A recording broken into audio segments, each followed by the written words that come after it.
All right, let's jump right into this. We have the Nashville Predators versus the Vancouver Canucks. Let's get these titles out of the way because they will cause me to glitch as well as this picture. So you can see I'm no longer glitching, thankfully. So gotta get that fixed. Anyways, so welcome to Undrafted Hockey Fan. We're talking about the Nashville Predators versus the Vancouver Canucks in the first round, which the game is starting about right now, actually 10 o'clock. So let's jump right into this great setup. So we got the Vancouver Canucks, who have a phenomenal points. I mean, put up a great record with 50, 23, and 9, first in division in comparison to the Nashville Predators, who are 47, 30, and 5. Now, mind you, got to look at what the schedule kind of looks like coming in. I don't remember if you look at how Nashville was doing their last 10. If we go to their schedule right here, jump over, kind of scroll down. You can see, I go to the regular season. So going down here, you kind of see what they're doing. A lot of winning. They did a great job. But looking in their last 10, you kind of can see a loss to the Winnipeg Jets.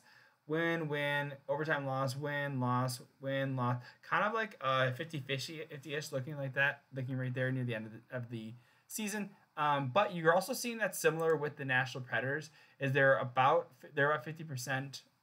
They're win-loss, and there's some overtime wins and overtime losses in there. But overall, it's similar. 3 losses, a win, a loss, a win, a loss, win, win, loss. So similar in that sense that you're seeing teams that aren't coming in super hot. You're not seeing teams that are coming in super cold. Kind of just in this case. So, but mind you, Vancouver definitely does have the best record with being first in the Pacific.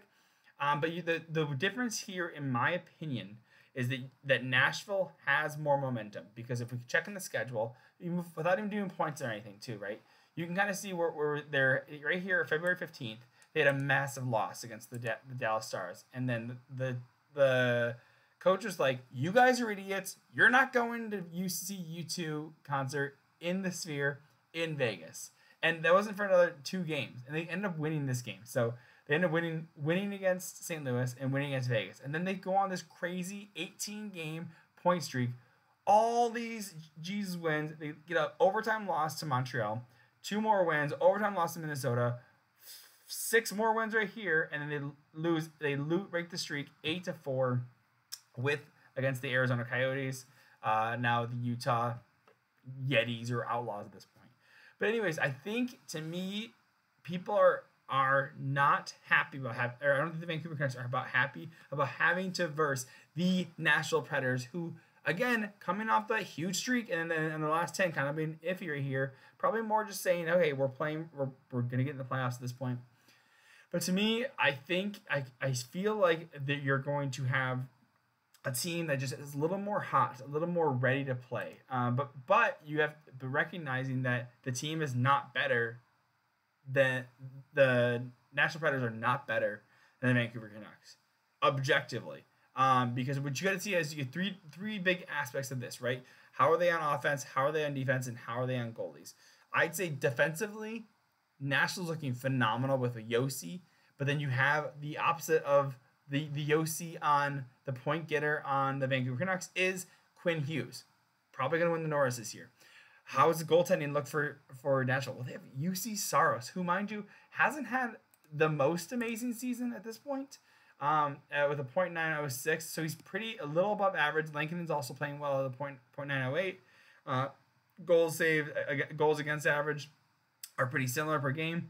Askarov playing phenomenal, but again, you're not going to start a rookie goaltender in the playoffs. That's just not good for his mental health, to be frank. If you go to the goaltending for the Vancouver Canucks, I mean, this is probably one of the biggest aspects that's going to be the decision maker for each team.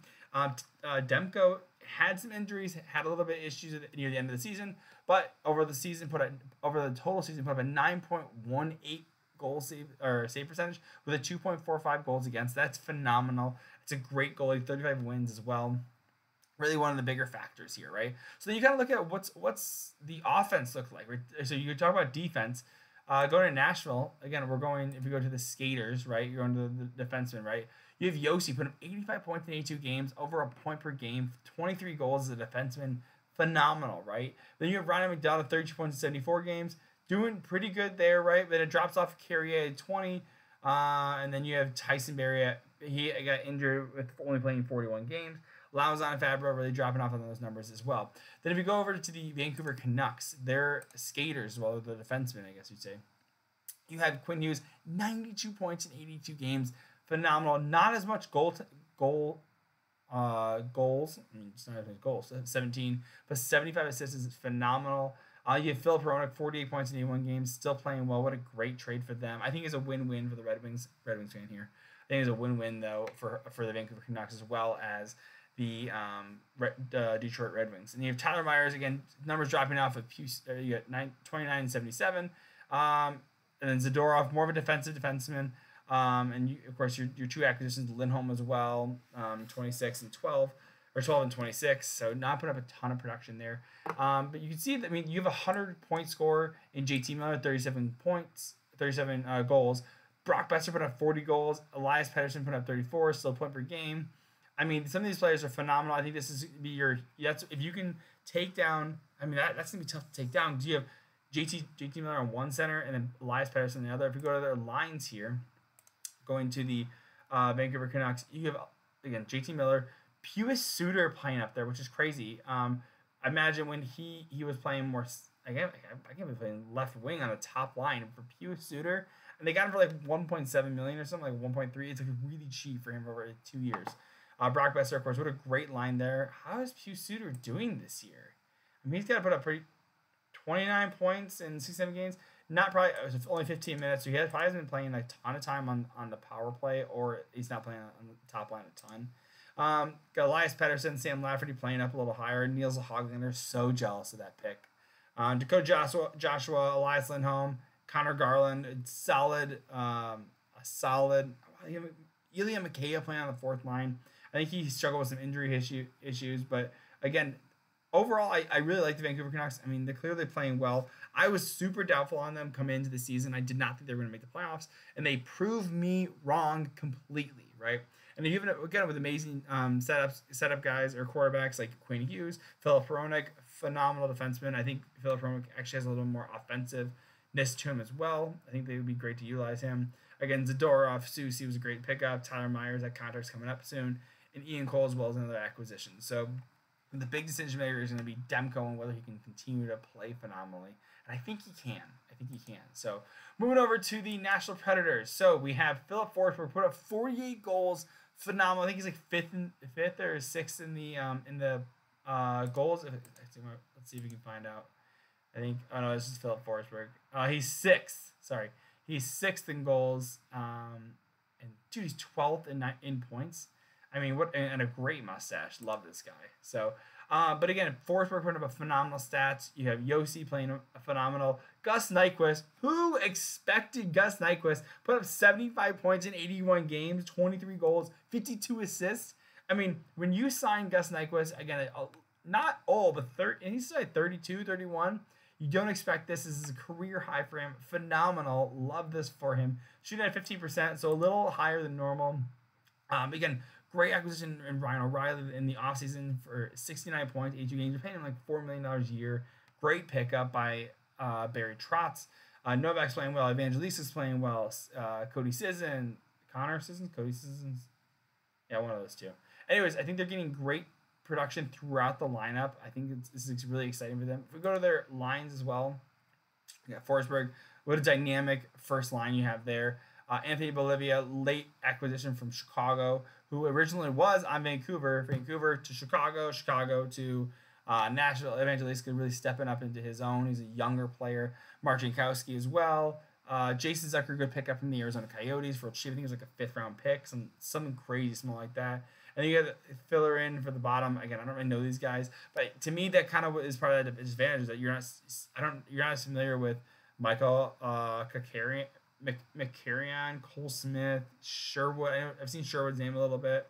But you also signed off Luke Shen in the offseason, Alexander Carrier, Lauzon. I mean, you have some good guys here, but I think you're seeing that Vancouver's got a little bit more depth and similar capabilities in the defensive side as well as the offensive side.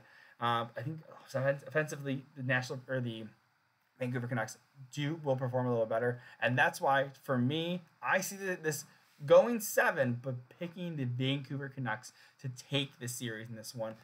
And I'm a big fan of Quinn Hughes, big fan of Philip Hronek. Not a huge fan of Miller, but he's really honestly surprising me. I thought his leadership was a little off. I really wish they would have kept Bo Horvat, but I think that's working out well for them. I think they're getting a great pickup. They were able to use that first round pick that they got from the Islanders to pick up Philip Hronek. So, and again, it's really working out in their depth. I mean, you look at their center depth. I mean, they were able to trade for Lindholm, Elias Pettersson. They really didn't need a Bo Horvat center there. So if they can re-sign Elias Lindholm and he wants to stay there, that could work out really well for them. So let me know what your thoughts are on this, and who are you picking? Are you a Vancouver fan? And let me know. Just drop an emoji. That's one of my favorite things is people drop their favorite emojis. Right now, the most common one I've seen is the poop swirl, as well as the chicken emoji. But if you have a favorite emoji, just drop it in the comments. It helps out small creators like me. And let me know what your thoughts are. Hit like, subscribe, comment, and I'll catch you in the next one. Love you.